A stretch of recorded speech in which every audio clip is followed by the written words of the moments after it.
My insomnia has been acting up this winter, so recently, after I'd just finished a book illustration that had taken a lot of focus, I couldn't fall asleep and instead started sketching. If you need a quiet moment to recharge or some motivation to pick up your own brush, maybe my terrible sleep habits have a silver lining and you can join me for some pressure-free and messy art that then somehow evolves into one of my favorite gouache paintings I've created so far. I'm sketching in my mixed media art journal, and I started with a Graphitint water-soluble colored pencil to roughly block in where each element would go. This was a spur-of-the-moment choice, but I actually really like the effect. The pencil lines nearly disappear once we go over them with water and gouache, and don't distract like regular colored pencils or pencil would. So I highly recommend you give them a try. My first sketch is based on a photo I took years ago here on Jeju Island. I remember it being a chilly winter day there as well. But despite that winter theme, I'm using my Holbein gouache Autumn set here. Maybe this is a good moment to mention that this is in no way an art tutorial. I won't be efficient, my compositions aren't well planned, my brushes too small and brushwork quite messy. I'm just sharing these snippets of what a sketchbook session looks like when I need to decompress. I'm sure you can relate. Sometimes when I've been painting a lot, especially if it's very challenging work, I then want to take a break after I'm finished. But here the opposite was the case. I finished that book illustration, put it carefully to the side, and immediately brought out my sketchbook for this quite mindless sketch. Like I still had too much energy vibrating through my system and had to let it out somewhere. I have multiple folders with references for all occasions on my tablet and phone, from movie scenes to Baroque oil paintings to, like here, photographs I took over the years. So I don't even have to look for a reference, I can just flip through my relatively well-organized collection and dive in. I soon realized that the composition was really wonky, with the sunlit side of the building nearly disappearing at the edge of the page, when it really should have been the most eye-catching part and more central. That's what I mean about this being a bit mindless and not an art tutorial. This is really just a quick sketch. You can see how the paint is mostly transparent and unrefined, and I let go of it at what felt like a natural point to keep the energy going instead of overworking it. The second sketch had a bit more thematic focus. This is based on a temple on the Korean mainland, not on Jeju, named Tongdosa.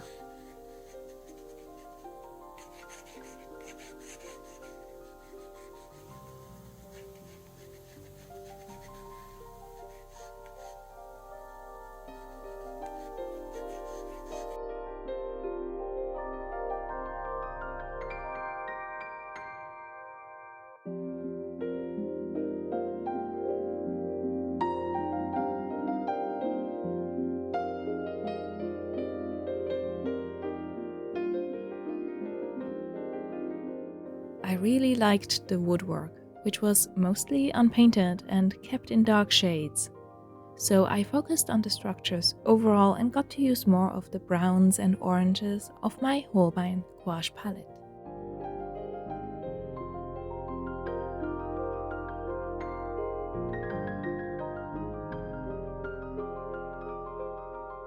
You may have noticed that my brushwork is quite flimsy and a bit erratic here. I might have been tired, but I also wanted to keep it that way to emphasize the interlocking woodwork, the roof tiles and paneling. So a lot of individual overlapping brush strokes and paint blobs instead of even surfaces. At this point, my late-night sketching session had given me the idea to maybe paint a larger, more detailed temple and to use that as a Patreon print for January. So I used this sketch here to study how I could capture the architecture. On the topic of architecture, that seems to be my theme for January overall. Not only have a lot of my illustrations for clients included architectural elements, But I also visited the mainland and sketched these two views of Songdo.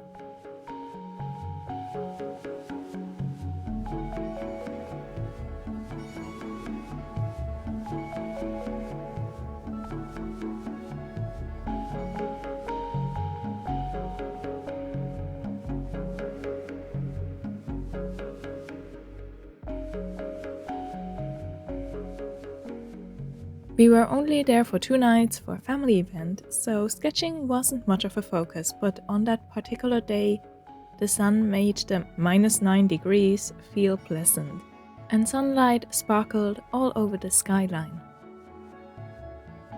So I just had to try and capture that.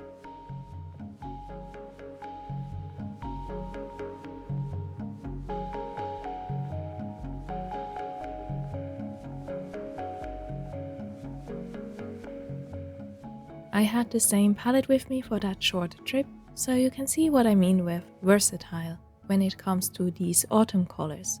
From dark wooden buildings to bright blue apartments, it can do anything. So in a way, these sketches of Korean temples maybe connect to my only other sketches of the month.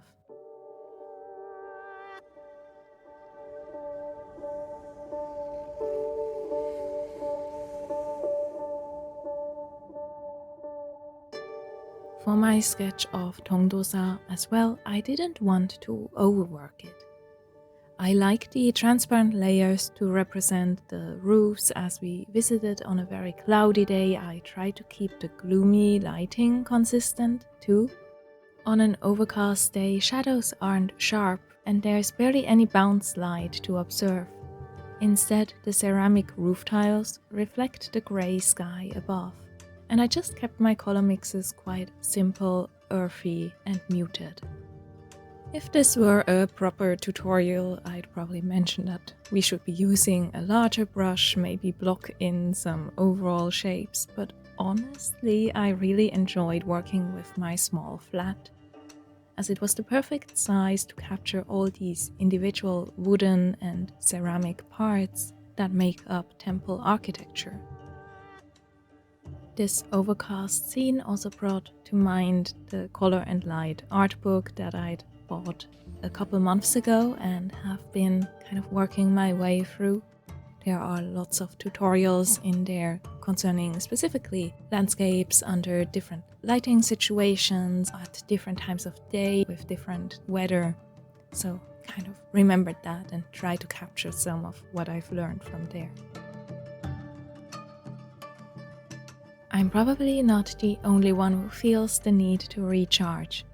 So for my more elaborate sketch, I went back to last summer, to a balmy warm day in June, visiting Jeonwangsa on Jeju. In a way, we are traveling through different seasons and lighting on this sketchbook spread. And this would give me an opportunity to dive into the beautiful green paints of my palette too. The autumn palette works really well for Korean Buddhist temples, by the way, with lots of greens and reds and yellows and the single indigo blue to paint the typical tanjong colors of the woodwork. Combining that with the forest backdrop and the tree in the foreground made for the perfect match.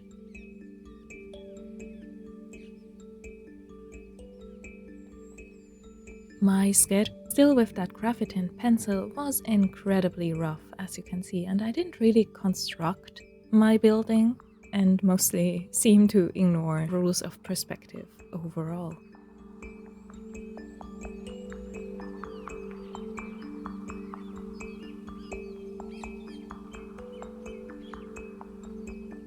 I've gotten the occasional feedback in comments lately that my paintings often look messy or unfinished, so I want to kind of mention here again, this is not a tutorial or perfect way to approach a painting.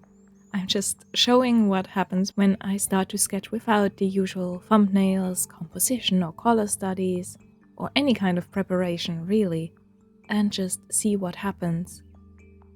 In an ideal world, I'd have started with a larger brush and blocked in my colors properly, but honestly, I like where my more distracted approach took me, as it created some interesting effects later in the process.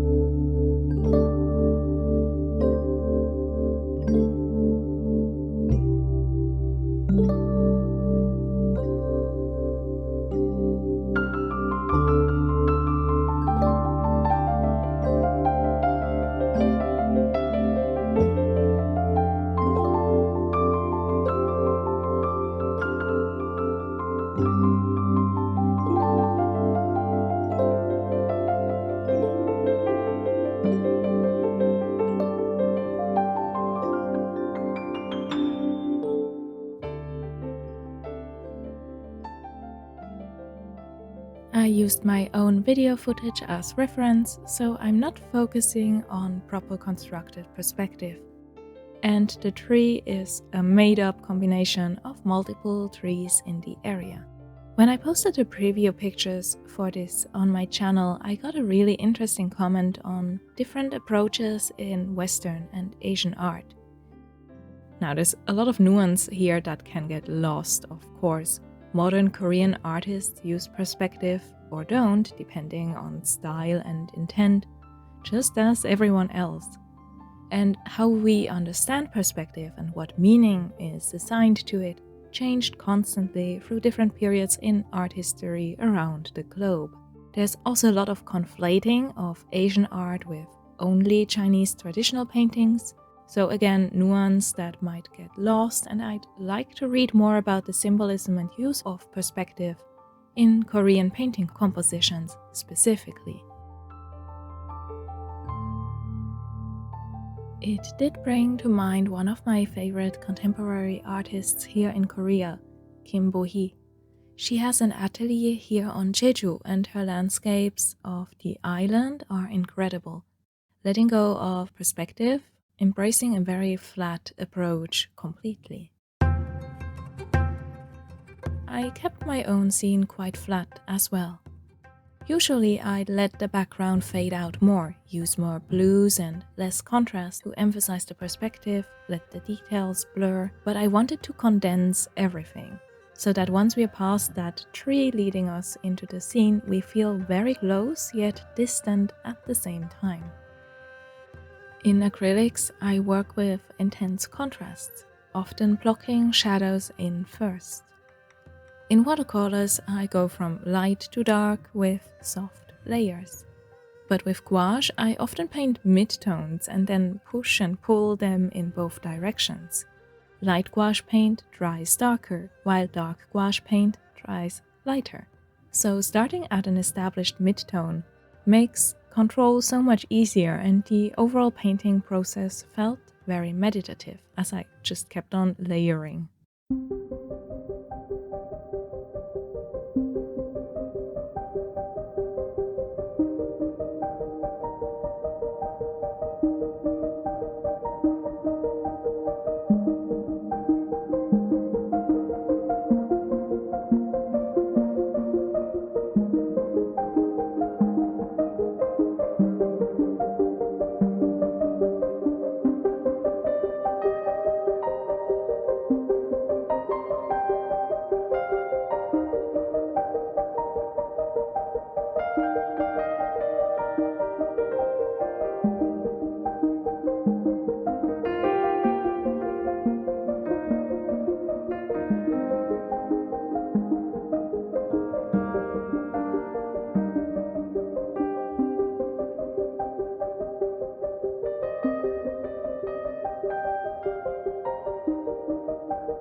I'd mentioned that I was looking for ways to express the wooden structures of traditional Korean architecture.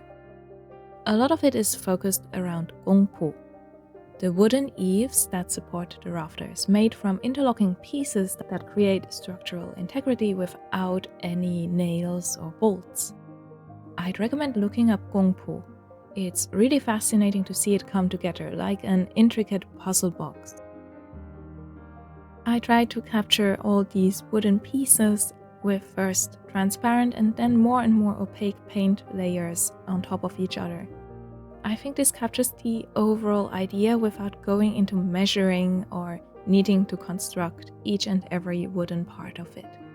The two roofs of this temple building have a different color, with the lower one being a darker gray, which I was worried would make it look like I'd just made a mistake when mixing my paint. But I think it turned out alright.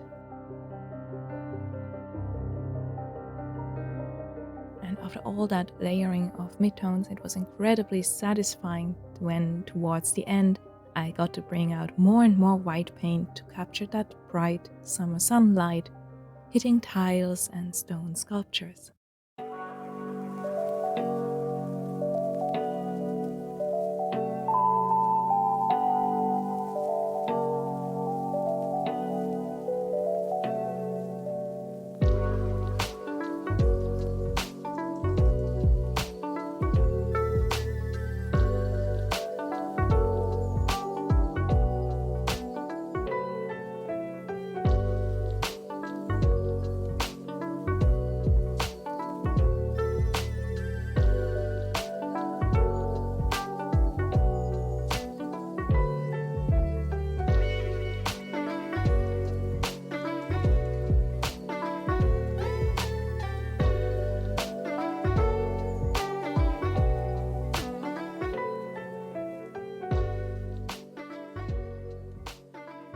I mentioned earlier that I actually like the effect that I got from starting so uncoordinated and unplanned, because it led to this fading out of the landscape in the back in a kind of spiraling motion.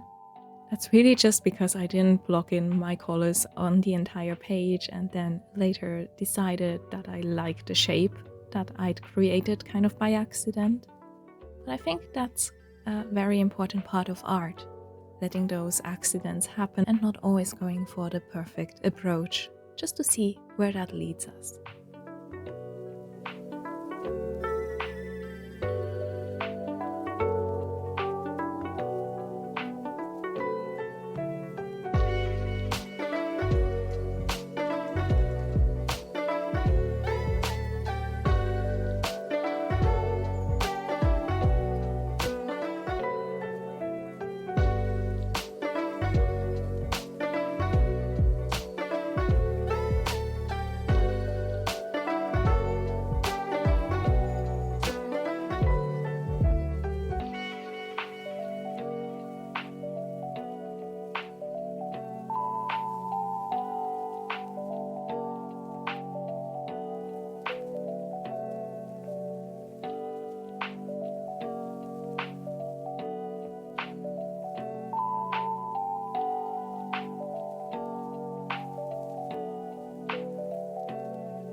I completely lost myself in all this layering and highlighting towards the end, and since I was working in this compressed value range, could have kept going forever.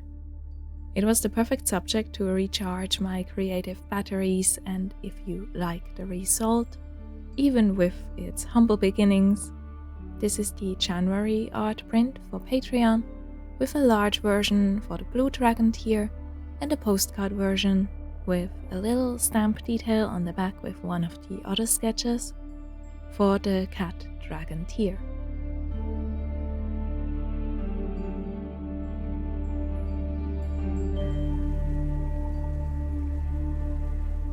I hope that you are sketching along with me, maybe just as mindlessly as I started out.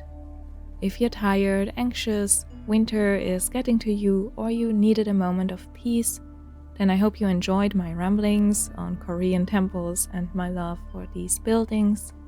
Thank you so much for watching, and I hope to see you again in a future art video.